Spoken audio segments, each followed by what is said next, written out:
Hello friends, good morning. आप सभी को मेरा इस यूट्यूब चैनल स्टडी पर मैं स्वागत करता हूं। और आज हम लोग का ये दूसरा दिन है, डे 2 है।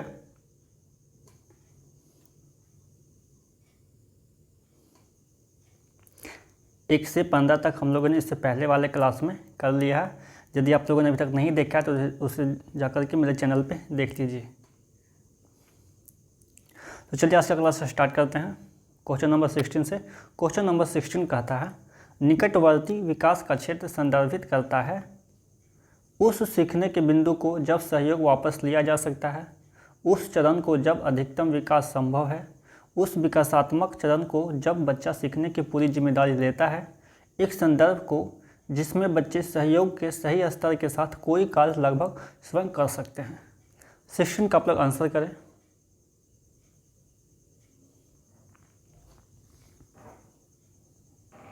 जो मेरे चैनल पे नए उन्हें मैं बता दूं, ये सीटेट के लिए पेपर 1 पेपर 2 दोनों के लिए है, चाइल्ड डेवलपमेंट एंड पेडागोजी। तो 16 का आंसर करें। 16 का राइट आंसर है आपको 4। एक संदर्भ को जिसमें बच्चे सहयोग के सही स्तर के साथ कोई कार्य लगभग स्वयं कर सकते हैं। निकटवर्ती विकास का क्षेत्र उस संदर्भ को संदर्भित करता है कि जिसमें बच्चे सहयोग के सही स्तर के साथ कोई कार्य लगभग स्वयं कर सकते हैं। इस सिद्धांत को सोवियत मनोवैज्ञानिक लेव वाइगोत्स्की द्वारा विकसित किया गया था, जिसका नाम था ZPD,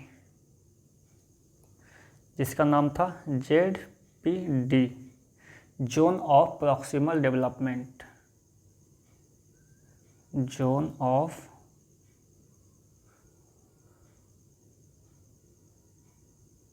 प्रॉक्सिमल डेवलपमेंट।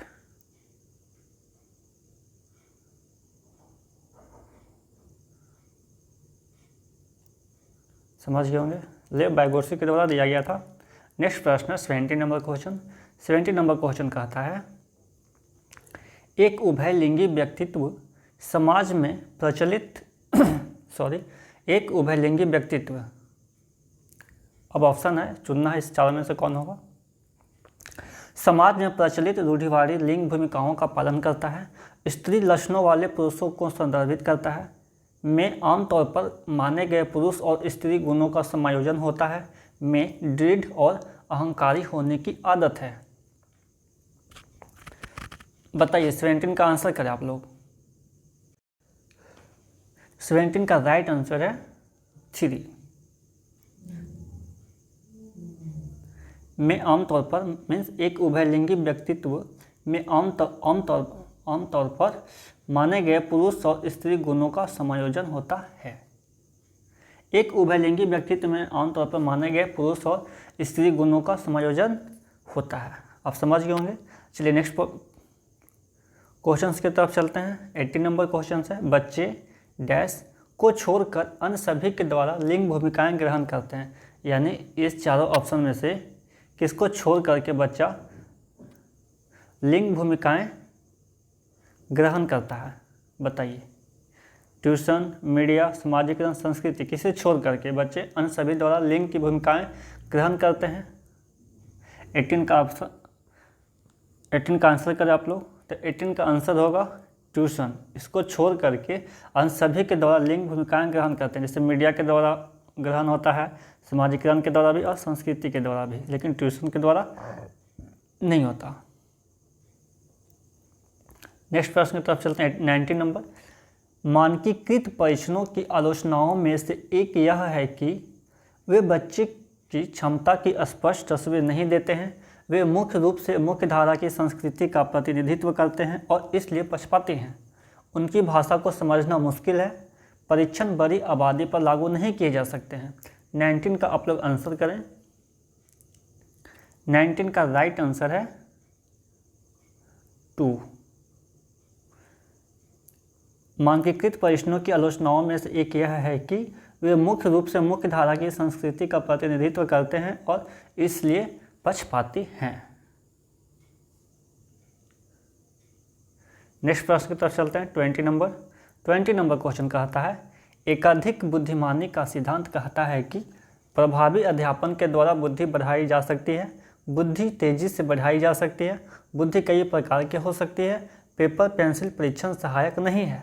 20 का आप लोग आंसर करें। 20 का राइट आंसर है, क्या होगा बताइए? 3।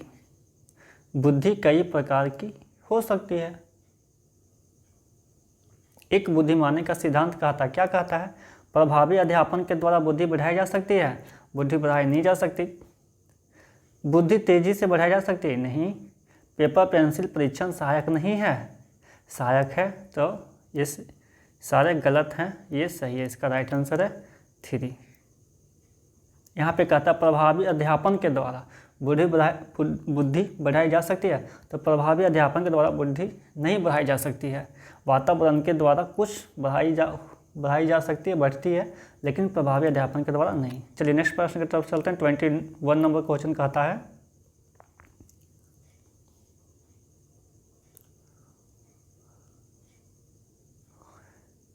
शिक्षक सीखने के लिए मूल्यांकन और सीखने के मूल्यांकन दोनों का उपयोग कर सकते हैं।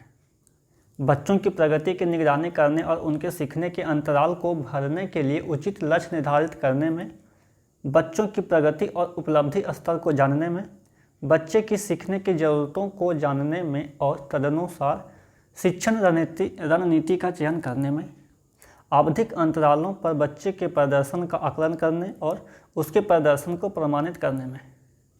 21 का आप लोग आंसर करें। 21 का आंसर करें आप लोग। 21 का राइट आंसर है 2। बच्चों की प्रगति और उपलब्धि स्तर को जानने में। बच्चों की प्रगति और उपलब्धि स्तर को जानने में शिक्षक सीखने के लिए मूल्यांकन और सीखने के मूल्यांकन दोनों का उपयोग कर सकते हैं। चलिए नेक्स्ट प्रश्न की तरफ चलते हैं। 22 नंबर क्वेश्चन कहता है, निम्नलिखित में से कौन सा सतत और व्यापक मूल्यांकन से संबंधित नहीं है? यहाँ पर ध्यान देंगे, नहीं है। यह बच्चों को धीमे, खराब या बुद्धिमान के रूप में चिन्हित करने में उपयोगी होता है। इसे भारत के शिक्षा के अधिकार अधिनियम द्वारा अनिवार्य किया गया है। यह शिक्षण अधिगम प्रक्रिया का एक अभिन्न अंग है। यह विभिन्न शिक्षा क्षेत्रों में बच्चे की उपलब्धि पर केंद्रित है। 22 का आप लोग आंसर करें। 22 का राइट आंसर है 2।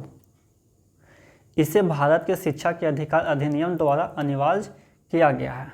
क्वेश्चन को थोड़ा नीचे कर देता हूँ, दिखेगा, अब दिख रहा होगा। राइट आंसर पे टिक कर देता हूँ, 2 है।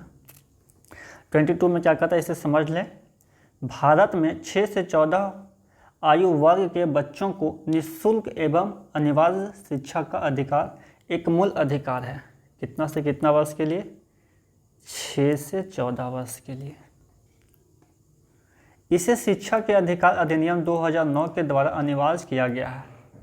कब किया गया है? 2000, शिक्षा अधिनियम 2009। विकल्प 2 दिए गए विकल्पों में से सतत और व्यापक मूल्यांकन से संबंधित नहीं है, जिससे सतत और व्यापक मूल्यांकन से संबंधित नहीं है ये, तथा अन्य विकल्प 1, 3 एंड 4 सही है।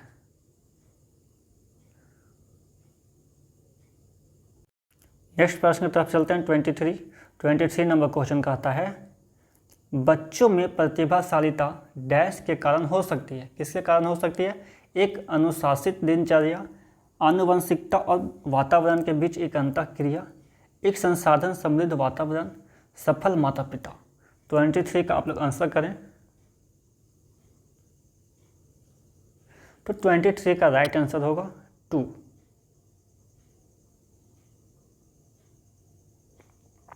आनुवंशिकता और वातावरण के बीच एक अंतःक्रिया।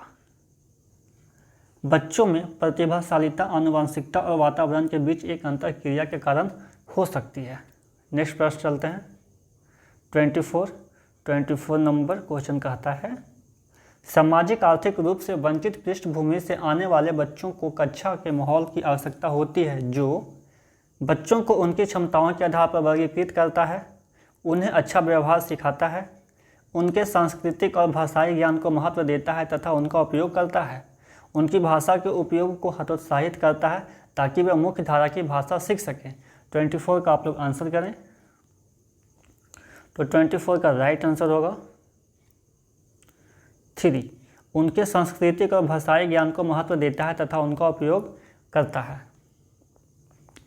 सामाजिक आर्थिक रूप से वंचित पृष्ठभूमि से आने वाले बच्चों को कक्षा के माहौल की आवश्यकता होती है जो उनके सांस्कृतिक और भाषाई ज्ञान को महत्व देता है तथा उनका उपयोग करता है। नेक्स्ट और भी जान लेते हैं। फर्स्ट नंबर क्या कहता है, बच्चों को उनकी क्षमताओं के आधार पर वर्गीकृत करता है।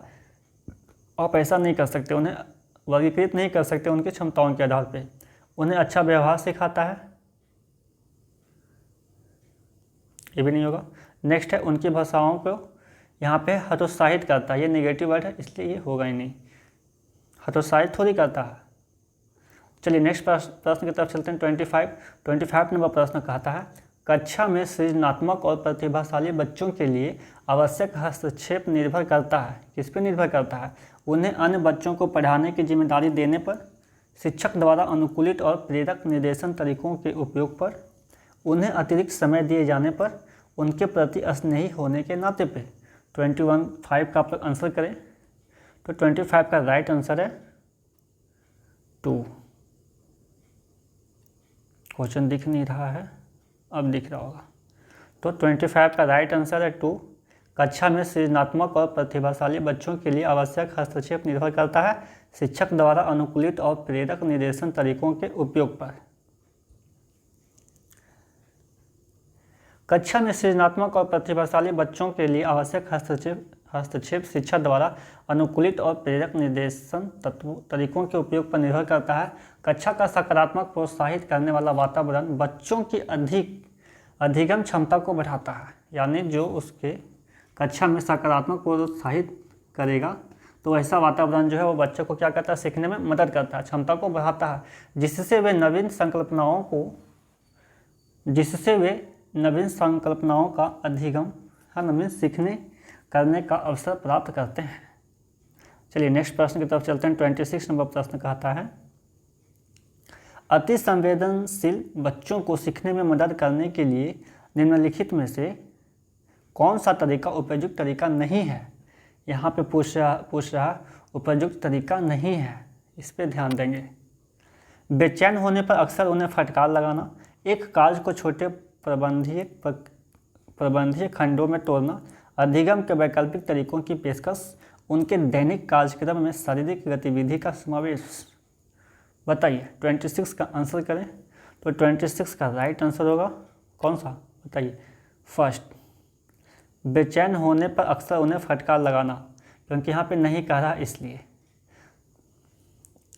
अति संवेदनशील बच्चों को सीखने में मदद करने के लिए शिक्षक द्वारा बेचैन होने पर उन्हें अक्सर फटकार लगाना उन्हें हतोत्साहित कर सकता है। कार्य को छोटे प्रबंधीय खंडों में तोड़ना, अधिगम के वैकल्पिक तरीकों की पेशकश, उनके दैनिक कार्यक्रम में शारीरिक गतिविधि का समावेश आदि अति संवेदनशील बच्चों को सीखने में मदद करता है। समझ गए होंगे। चलिए नेक्स्ट प्रश्न चलते हैं। 27, अलग अलग सोच वाले पैटर्न उन बच्चों की पहचान करते हैं जो प्रत्यास्थी हैं, विकलांग हैं, डिसलेक्सिक हैं या सृजनात्मक हैं।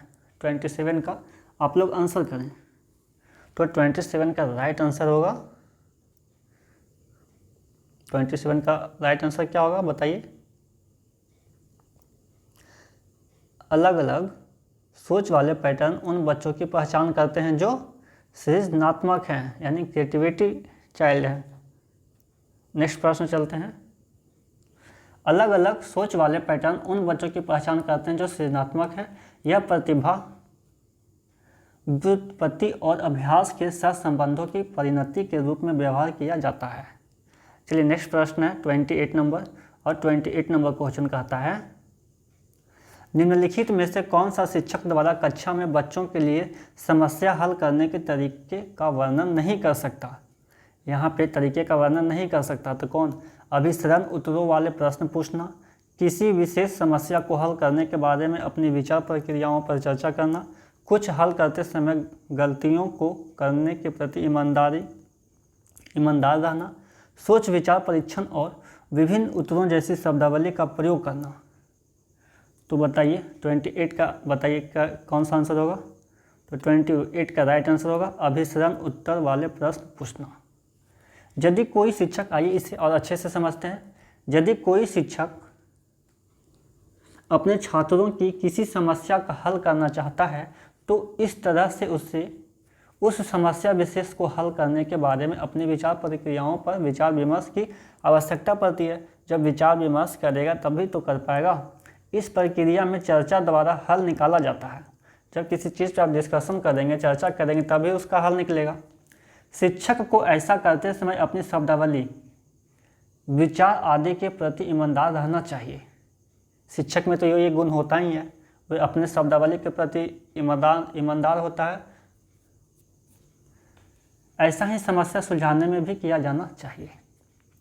नेक्स्ट प्रश्न की तरफ चलते हैं। 29 नंबर प्रश्न क्या कहता है? 29 नंबर प्रश्न कहता है, निम्नलिखित में से कौन सा एक संवेग है? बताइए। आप लोगों ने संवेग पढ़ रखा है, तो कौन सा एक संवेग है? उत्तेजना, स्मृति, डर, ध्यान। सोच समझ के बताइएगा, किसी का आंसर गलत नहीं होना चाहिए। तो 23 का राइट आंसर है, 29 का राइट आंसर 3, डर। डर मानवीय भावना का एक मुख्य स्वरूप है जो किसी व्यक्ति की सुरक्षा या असुरक्षा में धमकी देने वाली किसी क्रिया के प्रति प्रतिक्रिया है ना। आप जल्दी से रिएक्ट कर देते हैं ना, तो वो डर क्या है? एक संवेग है। नेक्स्ट प्रश्न है और लास्ट प्रश्न है 30 नंबर। एक 3 वर्ष का बच्चा बताता है कि दूध बूथ पर एक मशीन द्वारा दूध का उत्पादन होता है। निम्नलिखित में से कौन सा बच्चे की समझ का सबसे अच्छा स्पष्टीकरण प्रदान करता है? फर्स्ट, बच्चे का परिवार बच्चों को प्रेरक वातावरण प्रदान नहीं करता। बच्चे को दुनिया का बहुत सीमित अनावरण ज्ञान है। बच्चे का जवाब दूध बूथ से दूध खरीदने के अपने अनुभव पर आधारित है। बच्चे ने गायों को कभी नहीं देखा है। 30 का आप लोग आंसर करें, तो 30 का राइट आंसर होगा 3। बच्चे का जवाब दूध बूथ से दूध खरीदने के अपने अनुभव पर आधारित है। एक 3 वर्ष का बच्चा बताता है कि दूध बूथ पर एक मशीन द्वारा दूध का उत्पादन होता है। यह बताता है कि बच्चे का जवाब दूध बूथ से दूध खरीदने के उसके अनुभव पर आधारित है। तो आशा करता हूँ आप लोगों को ये सेशन पसंद आया होगा और ये क्वेश्चन आप लोगों को अच्छे लगे होंगे। यदि आपने पूरा वीडियो देखा है तो अभी तक आप लोगों ने लाइक नहीं किया है तो ज़रूर से लाइक कर दें, और सब्सक्राइब नहीं किया है तो सब्सक्राइब कर लें, क्योंकि नोटिफिकेशन आप तक जल्दी पहुँचे। और अपने दोस्तों के साथ भी शेयर जरूर करें। ये सेकेंड डे था। फर्स्ट डे यदि आप लोगों ने नहीं देखा है तो 15 क्वेश्चन का सीरीज है, आप उससे देख लें। तो चलिए नेक्स्ट वीडियो में फिर मिलते हैं 15 क्वेश्चन के साथ में, क्योंकि 30 क्वेश्चन एक साथ लाऊंगा तो वीडियो काफ़ी बड़ा हो जाएगा। यदि आप लोग कहेंगे तो मैं लाऊंगा। आप बताइए कमेंट करके कि आपको ये वीडियो कैसा लगा, क्योंकि आपके लाइक, शेयर, सब्सक्राइब और कमेंट से मेरा एनर्जी बढ़ता है, तब मैं इस तरह का और भी वीडियो आप लोगों को बनाऊंगा। और ये 15 क्वेश्चन 30 क्वेश्चन आप पर डे CDP का करते जाएंगे तो 25 से मैं बता दूं 25 से ऊपर ही आपके नंबर आएंगे। ये जो मैं सीरीज लाया हूँ CDP का 15 क्वेश्चन या 30 क्वेश्चन जो भी होता है आप उससे कीजिए। आप देखेंगे कि जब आपका एग्ज़ाम हो जाएगा तो आपका जो रिजल्ट आएगा तो 25 प्लस ही नंबर आपके CDP में आएंगे। आप ये सीरीज़ छोड़े नहीं। एवरी डे 6 बजे अपलोड मैं कर देता हूँ। आपको जब भी टाइम मिले आप इस वीडियो को ज़रूर से ज़रूर देखें। आप सभी लोगों का मेरा धन्यवाद जो हमारे चैनल के साथ में जुड़े हैं, और इसके अपने दोस्तों के साथ में शेयर जरूर करें। एवरी डे आपको CDP का मिलेगा, हिंदी का भी मिलेगा, इंग्लिश का भी मिलेगा, सारे का मिलेगा इस पर।